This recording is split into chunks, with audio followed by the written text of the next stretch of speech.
May bagong analysis po si ChartNerd kay XRP na nagpapakita ng malinaw na market cycle pattern. Ayon po sa kanya, ang pattern na nangyari noong November 2024 ay posible daw na maulit-ulit ngayon.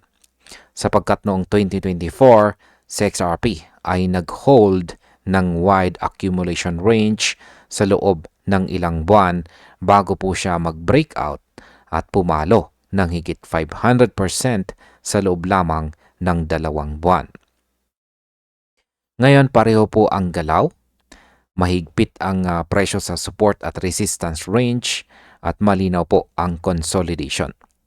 Para sa analyst, ang breakout ay magpapatunay sa susunod na markup phase na pwede pong magdala kay XRP sa double-digit level sa susunod na cycle. Kaya yan po ang siyang ating pag-uusapan sa video na ito. Ngayon ay ano po ba ang nangyari noong November 2024? Yan na breakout at bakit po ba ito mahalaga? Yan ang nakaraan ay lesson po sa kasalukuyan. Noong November 2024, si XRP ay nag-breakout mula sa stable accumulation range na nagresulta sa 500% run papunta sa January 2025. Ayan, kitang-kita po natin dito sa chart na ibinahagi ni ChartNerd. Yan, ang magnitude ng galaw na ito ay hindi po pangkaraniwan at pinakita kung gaano po kabilis pwedeng umangat ang token kapag may tamang momentum. Ang parehong range ay nagpakita po ngayon na parang nagsasabi na handa na ako sa susunod na galaw. Para kay ChartNerd, kapag naulit po ang pattern, pwede po nating makita si XRP na pumalo sa itaas ng higit $15 sa susunod na markup phase. Ngayon ay ano po ba ang dalawang short-term scenarios na tinukoy ni ChartNerd? Una, si XRP po ay maaring manatili sa key support level sa lower range at maghanda sa breakout. Pangalawa, posible pong bumagsak ang support temporarily bago mabilis na mag-recover. Kahit ang pangalawang scenario ay pwede pong mag-shake out ng weak hands. Pareho pa rin ang end target.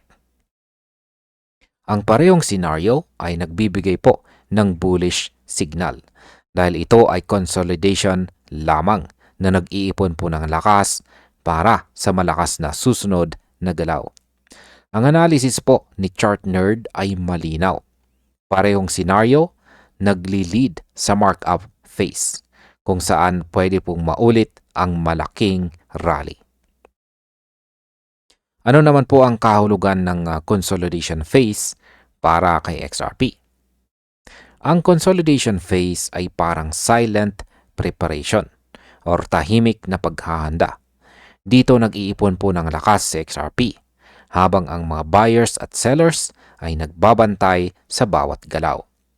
Ayon po sa analyst, kapag ang asset ay nagtatagal sa ganitong range, ibig sabihin ay handa na ang market para sa breakout. Sa kasalukuyan, si XRP po ay humahawak sa presyong $2.08. Bahagyang pataas mula nitong nakalipas na araw. Ang support naman sa $2 ay critical dahil kung mag-rebound po dito, ito ay magsiset up ng run patungo sa upper boundary ng range. Ito ay isang classic pattern repeat at nagpapakita ng potensyal sa susunod na markup. Ano naman po ang target zone na tinitignan ng analyst? Yan, nandito na rin po yan sa chart. Ang analyst ay nagpakita po ng top ng current accumulation band sa $3.65 na dating all-time high ni XRP. Kapag na-break out or nabasag ang linya na ito, magsisignal po ito ng simula ng susunod na malakas na galaw. Sa previous breakout, nakamit ang 500% na expansion sa loob lamang ng 2 buwan. Ngayon kung maulit po ang pattern, pwede nating makita ang next move na lampas sa $15. Ito ay nagpapakita ng potensyal sa susunod na cycle, lalo na kung sa XRP ay magpapatuloy sa kanyang tight consolidation sa kasalukuyang support at saka resistance. Ang historical context ay nagbibigay po ng weight or bigat sa target projection. Ngayon ay ano naman ang timing na tinutukan ni ChartNerd. Yan, hindi po nagbigay si ChartNerd ng fixed timeline. Pero ang window ng expansion ay nakikita po niya mula ngayon hanggang late 2026. Ang timing ay nakabase po sa haba ng consolidation phase. Tulad ng nangyari noong 2024, matagal po ang range bago nag-breakout sa XRP. Kapag nakontrol po ng mga buyers ang middle zone ng consolidation, ito po ang trigger point para sa malakas na markup.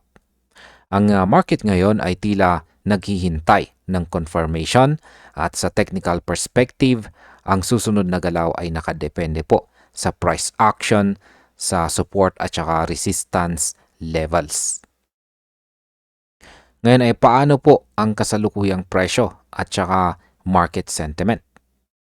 Sa ngayon, si XRP ay nagtitrade po sa presyong $2.08, bahagyang tumaas po sa nakalipas na araw ng kaunti. Ang position po niya ay nasa lower end ng range, malapit po sa critical support. Ang malinis po na rebound mula dito ay magbibigay daan sa potential run patungo sa upper boundary at posibleng mag-trigger ng markup phase. Ang market sentiment naman ay cautiously bullish dahil nakikita po ng mga traders na may pattern repeat sa galaw ng token. Kapag napanatili po ang stability, may mataas na probability na makita ang historical breakout magnitude sa susunod na cycles. At bilang panghuli ay ano naman ang aking masasabi tungkol dito? Ayan, ang pattern repeat ay nagbibigay po ng indikasyon ng potensyal na rally. Ang mga traders at investors ay dapat pong maging handa habang nagbabantay sa key support sa $2 at saka upper resistance sa $3.65.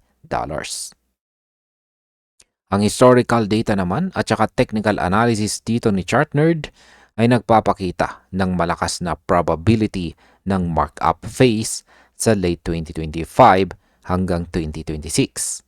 Kaya dapat pong bantayan ang breakout mula consolidation at tingnan kung paano po mag-respond ang market sa mga trigger points. Sa ganitong setup, si XRP po ay pwedeng magdala ng malaking price expansion sa susunod na cycle. At ayan, hanggang dito na lamang po tayo sa video na ito mga ka-crypto. Maraming salamat sa panunood.